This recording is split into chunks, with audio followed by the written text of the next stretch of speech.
The UK has taken some staff out of the embassy in Kyiv. The EU has not. Do we know something that the EU doesn't? Why are we taking staff out? Are you concerned about what might happen next? Well, first of all, I want to thank Melinda, our ambassador in Kiev.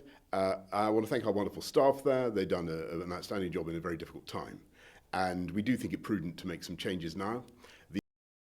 The intelligence is very clear that there are 60 Russian battle groups, about 60 Russian battle groups on the borders of Ukraine. The plan for a lightning war that could take out Kyiv is one that everybody can see. We need to make it very clear to the Kremlin, to Russia, that that would be a disastrous step. And so what we're saying is that the UK is leading on creating the package of economic sanctions, working with our partners around the world, and I'll be talking to them this afternoon, this evening, talking to colleagues in other capitals and in Washington.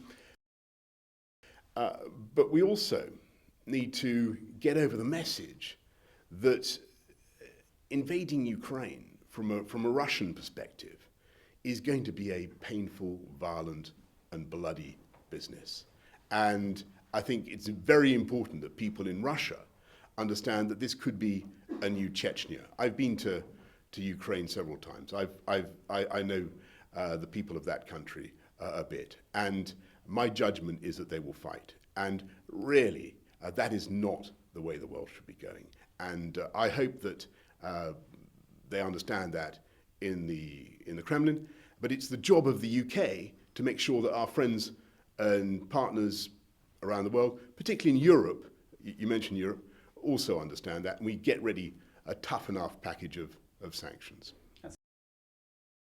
Look, I've got to tell you that I think that the intelligence is pretty gloomy on this point. There is certainly a large, very, very large array of Russian forces, and we have to take the necessary steps. I don't think it's by any means inevitable now.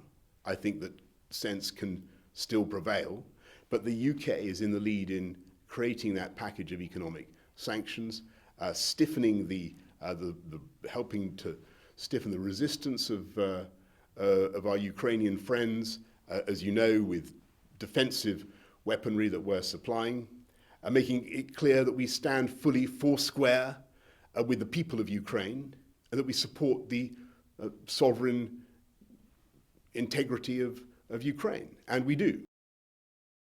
But we also need to get over to Russia that any invasion, any incursion of any kind, of any dimension into Ukraine is not going to be a cost-free business.